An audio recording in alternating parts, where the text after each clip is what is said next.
नमस्कार दोस्तों, आज इस वीडियो में बात करेंगे इमरजेंसी फंड के बारे में। इमरजेंसी फंड क्या होता है, इमरजेंसी फंड कैसे बनाएं और इमरजेंसी फंड को कहां पे इन्वेस्ट करें, इमरजेंसी फंड को एग्जैक्टली हमें कहां पे रखना चाहिए, इन सब चीज़ों के बारे में बात करेंगे। तो सब चीज़ क्लियर करने के लिए आप वीडियो के अंत तक बने रहें। इमरजेंसी फंड क्या होता है? इमरजेंसी फंड का मतलब एक ऐसा पैसा जो इमरजेंसी के लिए रखा जाता है। इमरजेंसी फंड मतलब एक इन्वेस्टमेंट नहीं होता है, यह फाइनेंशियल सेफ्टी के लिए रखा जाता है। जैसे एक कार में एयर बैग सेफ्टी के लिए होता है, वैसे पर्सनल फाइनेंस में सेफ्टी के लिए इमरजेंसी फंड होता है। इमरजेंसी फंड कहाँ पे यूज किया जाता है? Family emergency, medical emergency, job loss emergency या salary delay emergency, car breakdown emergency, यहाँ पे इनका यूज किया जाता है। स्मार्ट इन्वेस्टर 3 से 6 महीने का खर्चा पहले से ही सेव कर लेते हैं। इमरजेंसी फंड कैसे बनाएं?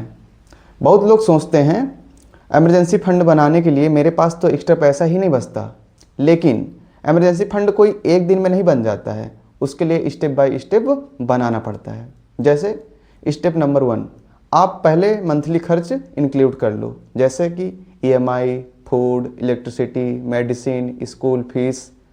आपको लग्जरी खर्च नहीं इंक्लूड करने हैं, ऐसे वाले खर्च, नॉर्मली खर्च इंक्लूड करने हैं। स्टेप नंबर 2, टारगेट डिसाइड करो। आपको 3 से 6 महीने का पैसा या खर्चा सेव कर लेना है। अगर आपके पास जॉब नहीं है या बिजनेस में लॉस चल रहे हैं या आप ज़्यादा किसी के ऊपर डिपेंड्स हैं, तो आपको 9 से 12 महीने का फंड सेव कर लेना है।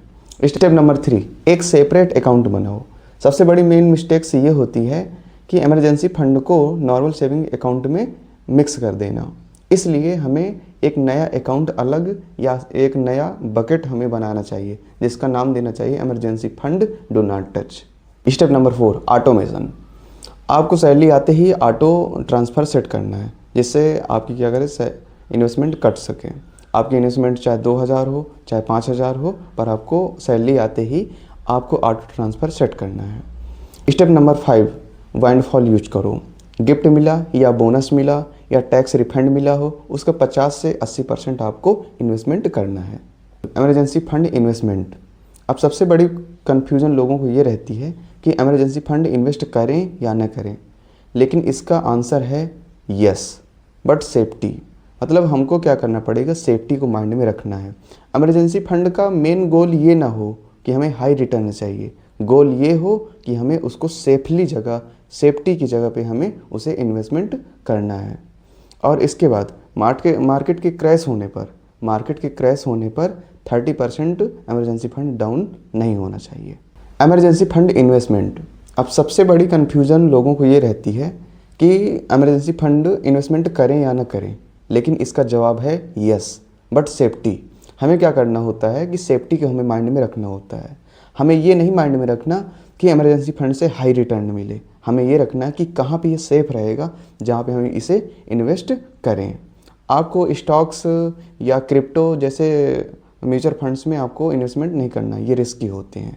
इसलिए हमें वहाँ पे इन्वेस्टमेंट करना है जहाँ पे सेफ्टी का ध्यान रखा जाए और सेफ़ हों। दूसरी चीज़ क्या होता है, मार्केट के क्रैश होने पर इसे 30% डाउन नहीं होना चाहिए। अब क्वेश्चन है कि इमरजेंसी फंड को इन्वेस्ट कहाँ पे करें। इसके ऑप्शंस हैं। Option number 1, savings account. आप UPI से यूज़ कर सकते हो, इसमें लो रिस्क है। ऑप्शन नंबर 2, स्वीप इन FD या फ्लेक्सी FD। ये इंडिया का बहुत ही पावरफुल ऑप्शन है। इसमें क्या होता है, इसमें जो एक्स्ट्रा मनी जो होती है वो FD में कन्वर्ट हो जाती है ऑटोमेटिकली, और कभी ज़रूरत पड़ने पर ऑटोमेटिकली ब्रेकडाउन भी हो जाता है। Option number 4, overnight funds. ये सबसे सेफ कैटेगरी में मानी जाती है, इसमें लो रिस्क होता है। सबसे बड़ा क्वेश्चन ये है कि इमरजेंसी फंड को कहाँ रखें। हमको सारे पैसे को एक जगह नहीं रखना है। मार्केट में एक स्ट्रेटजी पॉपुलर हो रही है, 2 बकेट स्ट्रेटजी। आइए जानते हैं। Bucket number 1, instant excess money. इसमें 20 से 30% पैसा इन्वेस्ट होता है। कहाँ रखना है, सेविंग्स अकाउंट में रखना है या स्वीप FD में रखना है। पर्पज आपका क्या हो, immediate emergency. Bucket 2, secondary emergency money. इसमें 70 से 80% पैसा रखा जाता है। कहाँ रखते हैं, ओवरनाइट फंड में, लिक्विड फंड में, शॉर्ट टर्म फंड में। इसका पर्पज़ मेन क्या होता है, स्टैंडर्ड इमरजेंसी के लिए होता है। जैसे मान लो एग्जाम्पल एक लेते हैं, आपके पास 3 लाख रुपए हैं, तो आपको 75,000 रुपये सेविंग्स में ऐड करने हैं और 2,25,000 आपको इन्हीं फंड्स में इन्वेस्ट करना है। कम से कम समय में एक अच्छी इन्फॉर्मेशन पाने के लिए चैनल को सब्सक्राइब करें और वीडियो को लाइक करें ताकि अगली वीडियो आप तक पहुंच सके। Bye bye.